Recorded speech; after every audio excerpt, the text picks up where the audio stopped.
시청자 여러분 안녕하십니까. 이제 3월 5일 전국현의 안보정론 첫 방송을 시작하겠습니다. 방송에 앞서서 오늘 제가 우리 국정원 전직 직원들과 함께 말이죠, 여의도에 있는 대합빌딩 10층에서 시국 선언을 합니다. 우리 윤석열 후보 지지도 선언하고요. 아울러서 문재인 정권이 무너뜨린 국가정보원의 무력화, 이거를 회복시키기 위해서 윤석열 후보에게 각별히 세 가지를 요청합니다. 그 중에 하나가요, 이 국부법 철폐는 절대 안 된다라는 것이고, 두 번째는 경찰에 넘기기로 한 대공수사권 절대로 이관해서는 안 된다.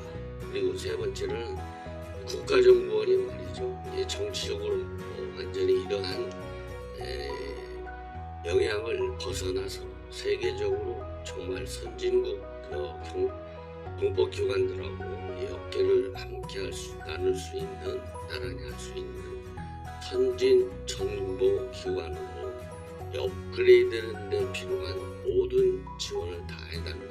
이 네 가지를 촉구하게 됩니다. 그래서 오늘 저희들끼리 행사를 하게 되는데요. 우리 시청자 여러분들께서도 이러한 행사의 취지에 동의하시는 분들께서는 와주시는 거 아주 대대적으로 환영한다, 이런 말씀을 드려요. 나한테 와도 되느냐 이렇게 묻는 분들이 좀 있어요. 그래서 완전히 개방되어 있다라는 점을 말씀을 드립니다. 안보가 바로 서야 되지 않겠습니까? 그래야 우리 빵도 먹고 행복을 누릴 수 있잖아요. 자, 그런데요, 이 김정은이가 이재명 말을 참 잘 듣는 것 같아요. 지금 막 방송 보는 시작하는데 오늘 8시 50분쯤에 다시 동해상으로 제가 보기에는 또 미상 발사체라고 그랬어요. 왜냐하면 문재인 대통령이 무서우니까 합참에서 탄도미사일이지 뻔한 거죠. 미상발사체지. 그래서 탄도미사일을 발사한 것 했습니다. 그래서 지난 1월달에 7번, 그 다음에 지난달 27일 날 한 번, 그 8번이잖아요. 오늘 3월 5일 날 총 금년도에서 9번인데요. 왜 9번씩이나 이렇게 했겠어요? 문재인 정부가 길들여놔서 그래요. 이재명이가 뭐라고 그랬습니까? 우크라이나가 러시아의 침공을 자초했다, 그렇게 돼 있잖아요. 6개월밖에 안 되기 때문에. 문재인 대통령 5년이나 됐는데도 김정은이한테 절절매는 굴종적 대북 정책을 취하다 보니까 이러한 미사일 도발을 자초했다, 저는 그렇게 봅니다. 자, 이재명이 여기에 대해서 뭐라고 해명할지 한번 들어보시죠. 이번에는 이제 우리 선거국면과 관련해서 윤석열 후보의 아주 매일 굉장히 대단한 이 열기를 지금 몰고 다녀요, 전국적으로. 그러니까 굉장히 젊기도 하지만요, 체력도 본래도 좋지만은 신이 난 것 같습니다. 어젯밤에도 울진 화재 현장을 달려갔잖아요. 근데 이재명이는요, 오늘사 갔어요. 오늘사. 아니, 저 같으면 지금 더군다나 지금 지지율이 떨어지잖아요. 그러면 저 같으면 차 타고 가면서 좀 졸아도 되잖아요. 아직도 자기 몸이 중요한 거예요. 안 달려가. 거의 어제 대형 사고잖아요. 대형 화재인데 어제 거기를 달려갔어야죠.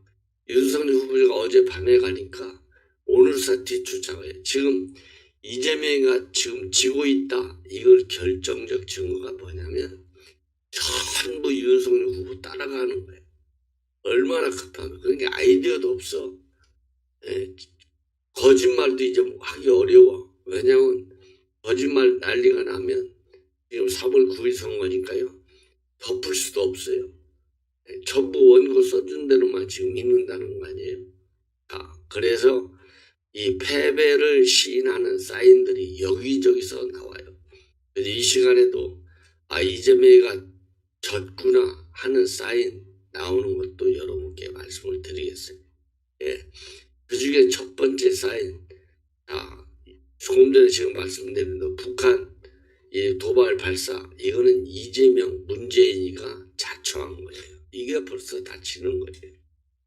그 다음에 어제 윤석열 후보는 말이죠. 부산과 대구에서 대대적인 이 환호 속에 유세를 가졌습니다. 어제 유세에서의 핵심은요, 단일화한 이후에 이제 처음 유세잖아요. 그래서 안철수는 부산의 아들이라는 점을 굉장히 강조했고요. 그 다음에는 단일화 막후 협상의 주역 장제원, 한동안 윤핵관이다. 그 윤핵관을 누가 했나요? 이준석이가 했나요? 그래서 이 윤핵관이다. 그래서 그야말로 이 캠프에서도 손을 덜고 나왔지만은 여전히 실세라는 것이 이제 확인이 됐잖아요. 그래서 이거를 인정했어요. 아니 무슨 죄졌습니까? 그걸 부인할 거 뭐 있어요? 그만큼 신뢰관계가 큰 것이고 이 정치판에 특히 국민의 힘으로 일찍이 입당하도록, 즉 김종인이가 제일 싫어한 거잖아요. 그래서 왜 일찍 입당했냐? 난리가 났었잖아요. 자기 말 안 들었다고. 그런데 윤석열 후보를 국민의당에 조기 입당하는데 결정적 역할을 한 사람이 장제원 의원이에요. 그 정도로 이제 신뢰가 가다 보니까 결국은 장제원 의원이 막후 협상 라인에서 활동을 했고 타결을 시켰어요.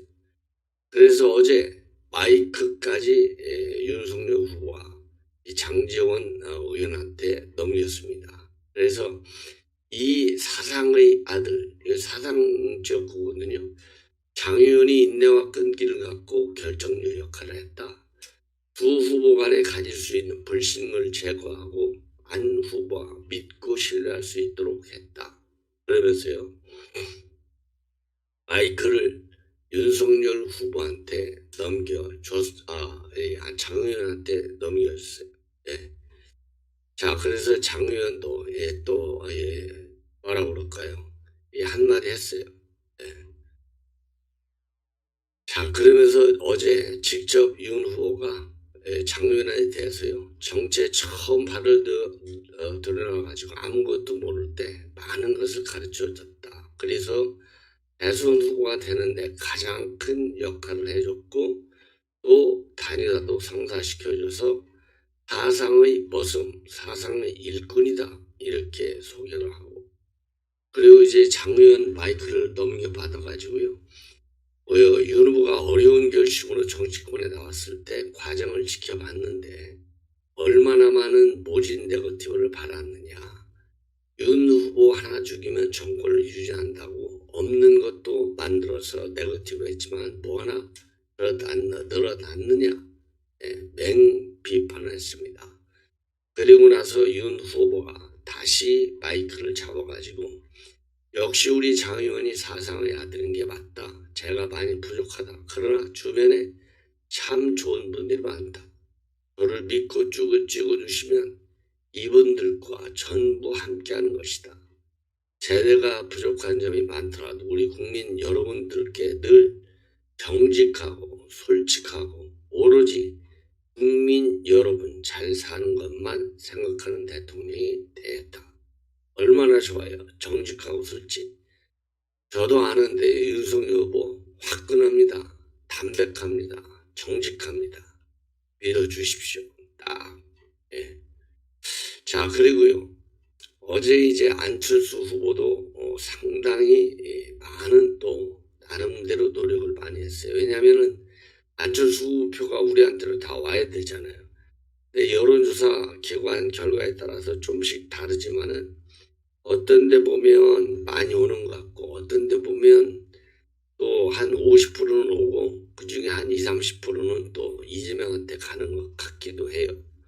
그래서 어제 여론 관리 차원에서 안철수 후보는 뭐라 그럴까요? 이 손편지를 직접 써서 죄송하다. 그러나 믿어달라.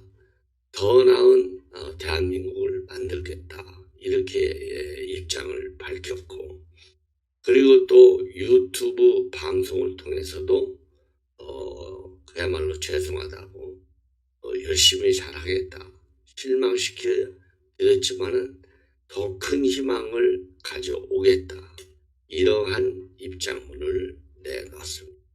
네. 그리고요, 이제 대구에 와서는요, 대구에 와서 윤석열 후보 그야말로 이재명 맹비판을 했어요. 이런 후보하고 같이 경쟁한다는 것이 부끄럽다. 저도 말씀드렸잖아요. 이런 후보를 여권 후보라고 제가 논평하는 것도 참 부끄럽다라고 했는데요. 윤석열 후보하고 저하고 생각이 똑같아. 아마 여러분들 뭐 전부 다 같은 생각 아니겠어요? 이렇게 뻔뻔한 사람에게 5천만 국민 미래를 맡겨도 되겠냐? 한 분도 빠지지 말고 100% 투표해서 이 뻔뻔한 사람이 국민 운명 좌지하지 못하게 하자. 예. 이거 뭐 아주 여러분들 딱 마음에 와닿죠. 그리고 대구에서 여러 차례 근무했잖아요. 또 좌천됐을 때도 대구에서 근무하고, 예. 그런 얘기를 또 했고, 그리고 민주당 내 이재명을 뺀, 그리고 문재인 쪽을 뺀 품격 있는 정치인들과는 같이 정권을 유지해 가겠다. 그래서 협치할 수 있는 민주당 인사들과 좋은 민주당 인사들을 추켜 세웠어요. 그리고 우크라이나 문제에 관해서도요. 우리도 국제사회에서 자유연대를 위한 책임을 다해야 하지 않겠냐? 북한 눈치 봐서 되겠냐? 우리 모두 우크라이나의 열사 항전을 위해서 격려의 박수를 보내자. 예. 그리고 국민에게 거짓말하고 선동 공작하는 이 민주당 패거리꾼들과 달리 국민에게 정직한 정부, 정직한 대통령이 되겠다. 그래서 3월 9일 대구 시민들이 국민 승리로 만들어줘 축배를 들자 이렇게 호소를 했습니다. 참고적으로 말이죠. 지금 방금 보도가 떴는데 삼성전자가 우크라이나 난민에게 600만 달러를 지원해 주기로 결정을 했고요. 러시아행 선적은 완전히 중단을 했습니다.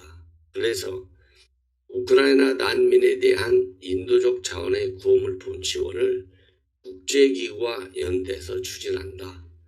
가전제품 100만 달러 현물을 포함해서 총 600만 달러를 적십자 등에 기부하기로 했다. 그리고요, 임직원들의 자발적 기부금도 모금해서 함께 지원할 방침이다. 예, 이렇게 밝혔습니다. 그리고 지정학적 국면 탓에 선박운행이 원활하지 않은 데다가 환율 문제도 좀 있다. 그래서 러시아행 물품 선적이 현재 중단된 상태다. 이렇게 밝혔는데요. 우리 윤석열 후보의 경우에는요, 이 주한 러시아 대사를 직접 만나서 오히려 하고 또 편지글도 또 써주고 또 우리 국민의힘 차원에서의 이런 뭐라고 그러죠? 기부금도 전달해 줬습니다. 그리고 국민의힘 당사의 우크라이나 국기를 상징하는 이 조명도 우리가 또 했어요. 그러니까 이재명이가 따라올 수가 없는 거예요. 이재명은 그냥 막 급해갖고 선거표 하나 받으려고 본인이 우크라이나가 자초했다 해가지고 개망실 당했잖아요. 막말로 해서. 전 세계적으로 말이죠. 예. 참, 그러다 보니까 급하니까 말이죠. 윤석열 후보,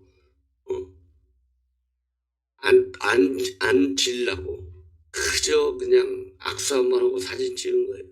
근데 우리는 정말 인도적인 차원에서의 지원, 그리고 또 이 국가적인 차원에서 또 그야말로 이 후보로서, 그리고 집권할 수 있는 대통령, 지금 여론 1등을 가는 후보로서의 그러한 상징성에 맞게 많은 품격을 가지고 외교적인 프로토콜을 다 갖춰서 우크라이나에 대한 입장을 우리 윤석열 후보는 발표했다.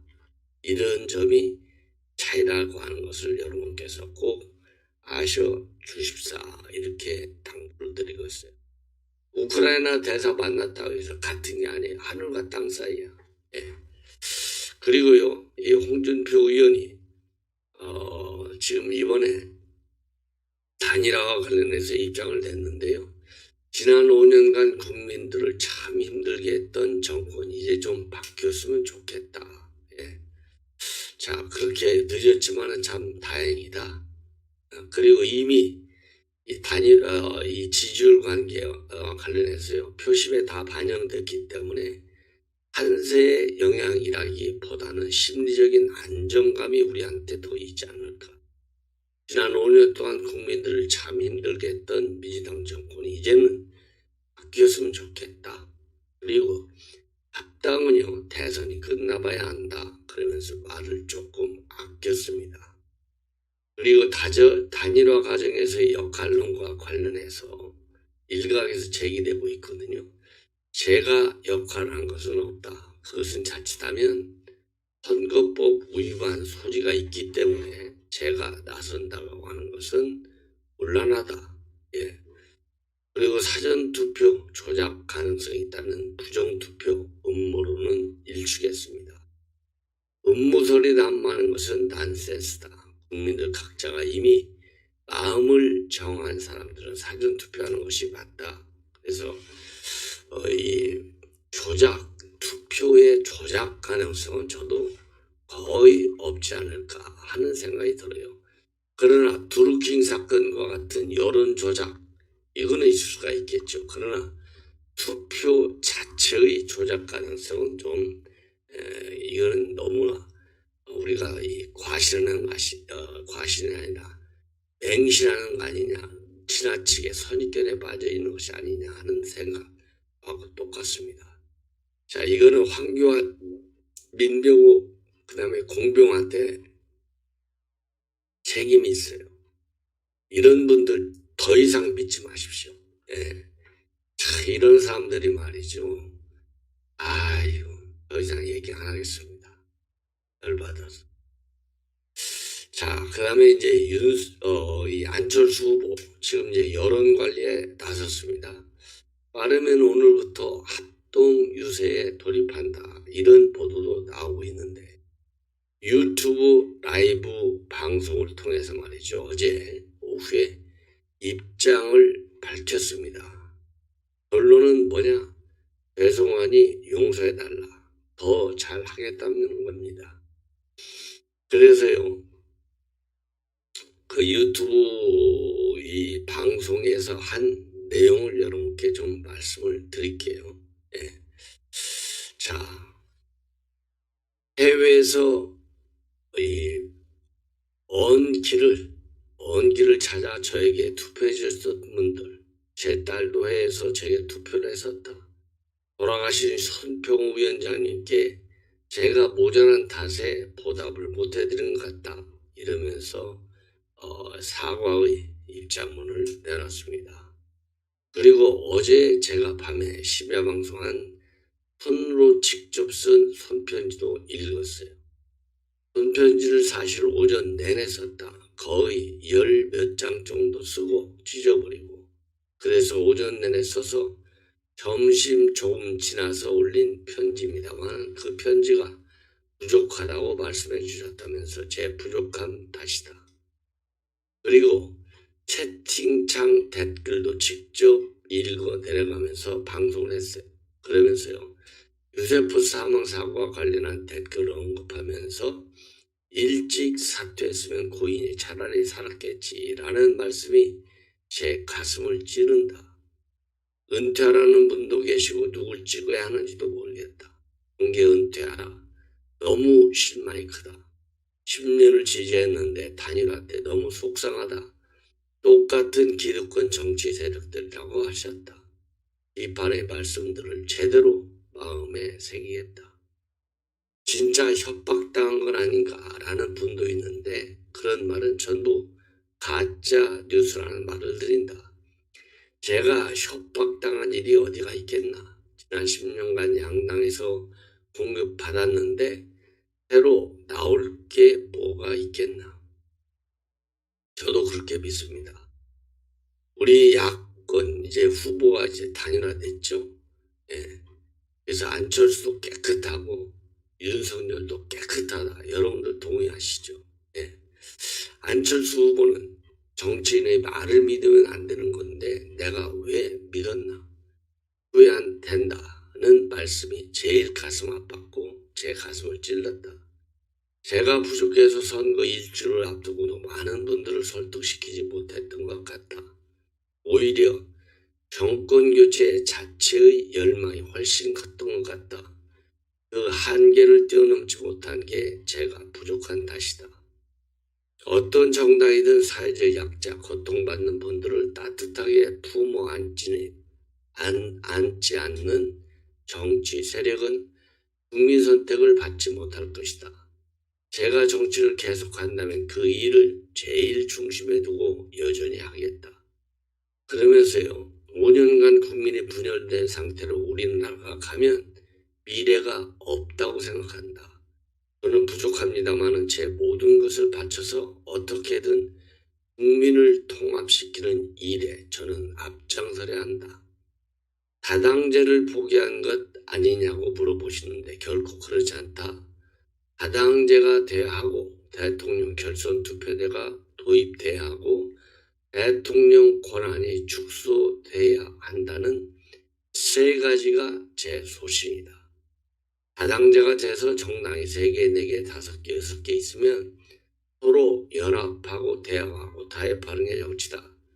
그게 되려면 국회에서 선거법이 통과돼야 한다. 다당제가 가능한 국회의원 선거 제도를 정말 만들고 싶다. 그것 하나만이라도 제대로 이룬다면 여한이 없다. 예, 이 평소의 소신도 다시 한번 밝혔는데요. 이 다당제 문제와 관해서는요, 뭐라고 그럴까요? 이재명도 안철수 후보 러브콜을 보내는 선거 작전 차원에서 정치 개혁안에 포함시켰어요.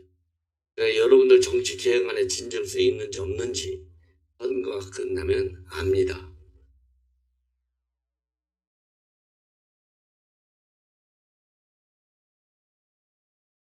만약에 진정성이 있다고 한다면 이 안철수 후보가 얘기하는 다당제 통과될 수 있겠죠. 그러나 절대 다당제 진정성이 없습니다. 예. 자, 이제는요, 이재명 후보가 진다. 정말 증거가 많아요. 그 중에 하나가 말이죠. 반문 전선에 지금 몰입하고 있다는 겁니다. 현 문재인 정권을 군사 독재 시절에 비유하고 있어요. 지금 군사 독재 시절과 다르지 않다. 이러한 입장문을 내놨습니다. 네. 자, 얼마나 급하면 이렇게 이재명 후보가 군사 독재 시절과 지금이 별반 다르지 않다. 이런 입장까지 냈겠습니까? 예. 어제 이제 CBS 라디오 연설에서요. 제게 첫 대통령 선거는 87년이었는데 여러분은 태어나지도 않았다. 그 당시는 군사 독재에 맞서서 민주화운동이 한창이던 시절이었는데 그때도 어려운 시절이었지만 사실 지금도 별반 다르지가 않다. 공권력의 우역과 폭압이 양극화와 불평등이 저성장, 기회부족으로 바뀌었을 뿐이다. 청년들의 삶이 위태로운 것은 마찬가지다. 이게 완전히 반문 전선에만 들어선 게 아니라요. 군사 독재라고 맹비판하는구나 마찬가지예요. 그러다 보니까요. 이준석 대표가 바로 입장문을 냈습니다. 오늘 이 반문 본색이다. 즉 아무리 친문지자들이 최근에 도저히 이재명 후보 못 찍겠다. 우리 후보에게 지지선을 하는 움직임이 가속화된다 해도 어떻게 자당 출신 대통령이 집권 중인 상황에서 그 정권을 군사 독재라고 하느냐. 급하면 여시도 가고 문 대통령도 맹구하는군요. 이러한 비판문을 내놨어요. 여시가 여성시대라고 하는 국내 최대 여성 인터넷 커뮤니티 어제 거기를 방문했죠. 그래서 이거는 예상을 뛰어넘는 문재인 정부의 시도와 그리고 이재명 후보의 반문 본색 이렇게 지금 비판을 받고 있습니다. 그리고요 또 기가 막힌 게 이제 진다는 얘기가요. 아니 이 나라에 도둑이 너무 많대요. 이걸 이제 허경영 씨가 본래 이 나라에 도둑이 많다라는 말을 했어요. 근데 이 말을 그대로 따다가 이재명이가 나라에 도둑이 너무 많다. 어제 연설에서 그렇게 밝혔어요. 유세에서.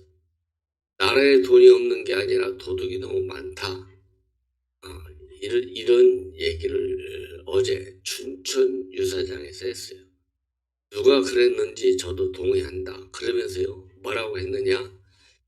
성남시 예산 똑같은 예산을 가지고 빚지거나 세금을 안 올리고서도 전임시장이 맡긴 7,285억 원을 5억 원의 부채를 3년 6개월 만에 다 정리하고 현금 5천억 원을 갚았다.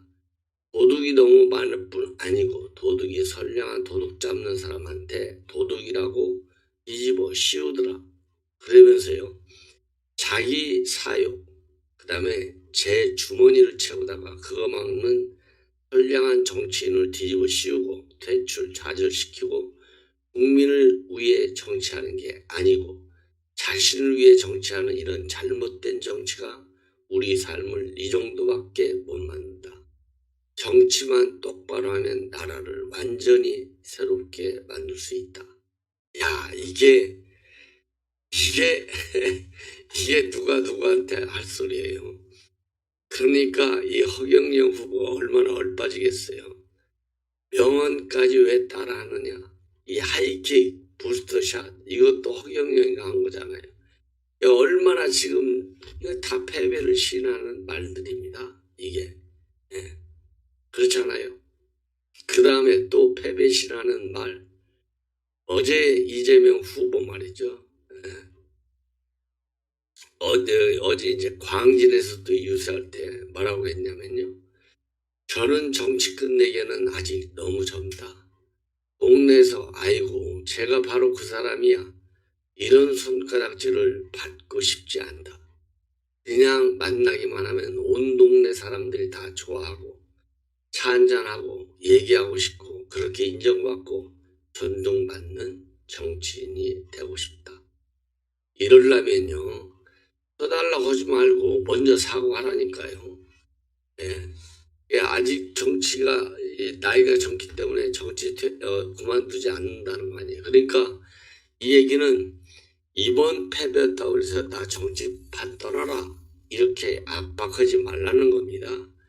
그래서 정치 다시 계속하겠다는 거예요. 이 얘기는 패배를 선언한 거예요. 그리고 어제 여초를 찾아갔고 이 82만 회원인데요.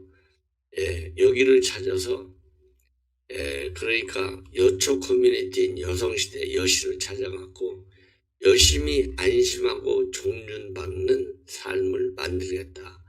이 여성들이 말이죠. 이거 웃어요. 그러면서 뭐라고 하는지 알아요? 여신님들 제 자신이 감히 품격 있는 후보라 말씀드릴 수는 없다. 조금은 그래도 알아요. 기가 막히죠.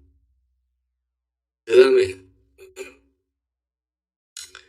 이 또 실패했다고 지금 뭐라고 그럴까요? 패배를 선언한 그들 지금 이 민주당 정국교 전 민주당 의원인데 현재 선대위 미래경제단 단장을 맡고 있는 분인데 뭐냐 무능한 시민단체 출신애가 중책들을 맡겨서 실패를 자초했다. 우리가 적폐청산 대상으로 전락한 현실이 통탄스럽다. 그래서 국민들께 사죄하고 용서를 구해야 한다. 예. 그래서 이 사슴을 말이라고 두둔하면서 신망을 잃었다는 거예요. 뭐 때문에? 권력 욕심, 돈 욕심 많은 무능한 시민단체 출신 선생들에게 중책을 맡겨가지고 정책 실패를 자초했기 때문에 이들을 가리켜서 사슴을 말이라 두드라며 신망을 잃게 됐다. 예, 그래서 세 번의 선거 승리에 도취해서 내 편에는 준풍이었고 다른 편에는 추상이었던 내로남불로 국민 분노에 기름을 부었다. 예. 그러면서요. 검찰총장 청문회 당시 윤석열 후보와 가족들의 의혹을 감싸면서 우리 총장님이라고 칭송하며 스스로 발동을 찍었다. 그리고 20여 년 권력을 누린 무능한 586들은 국민을 갈라쳐서 기득권 세력이 되었고 기대했던 신인 정치인들은 쉬고 덜었다. 53%도 넘는 국민들의 신뢰를 잃어서 헌정사 최초로 국회와 국민의 탄핵을 받은 무능하나 부패했던 이명박 박근혜 정권의 주역들에게 정권 교체의 명분을 만들어주고 정패 청산의 대상으로 전락한 현실이 통탄스럽다. 염치를 불군하고 국민에게 사죄하고 용서를 구하면 한 번 더 기회를 주실 것을 호소드린다. 이게 완전히 다 패배 선언한 거나 마찬가지잖아요. 그리고 기축통화 문제도 마찬가지. 예. 야, 이러니까 갈 때까지 간 거죠. 마지막으로 대장동 사태 한 건만 더 말씀을 드리겠습니다. 남욱이가 말이죠. 이 진술한 내용들이 요즘 언론에 많이 보도가 돼요. 그래서 작년 10월 검찰 조사에서 뭘 얘기했느냐. 김만배가 모든 노비는 총괄했다. 김만배가. 예. 법조인이든 공무원이든 다 기자든 김만배가. 유동규 노비도 전부 김만배. 그래서요. 이 김만배가 남욱하고 정영학한테 각각 3억씩 가져와라. 그래서 실제로 3억 원을 줬다. 예. 그래가지고 돈을 주고, 예. 열이 나서 화가 낸 사실이 있다. 그래서 이 3억 빌려준 거는 청와동의 4호 대여금으로 회계 처리를 했다라고까지 밝혔습니다. 그래서 김만배 씨가 해당 금액에 대해서는요, 최근에 대여 약정서를 써놨다. 이렇게까지 얘기하고, 대여 약정서를 보면 누구에게 6억 왔는지 바로 알 수 있을 것이다. 이런 진술까지 했고요. 그리고 김만배가 골프 칠 때마다 기자들, 판검사들하고 100만 원씩의 용돈을 줬다. 이렇게까지 진술했고요. 그리고 경기 수원에 있는 한 골프장을 자주 찾았다. 뭐 어딘지 저도 알겠는데 방송에서 발표하기는 좀 그러네요. 여러분들도 아시겠죠. 자, 이 정도가 되면요. 이 정도가 되면 이거 뭐 유동규한테 로비했다는데 유동규가 또 누구한테 로비했겠어요. 버는 거지. 그거 다 돈 받아다가 어디로 갔겠어요. 누구한테 가지 않았겠습니까? 예, 이런 걸 윤석열 후보가 들었으면요. 제대로 수사해야 돼요. 제대로.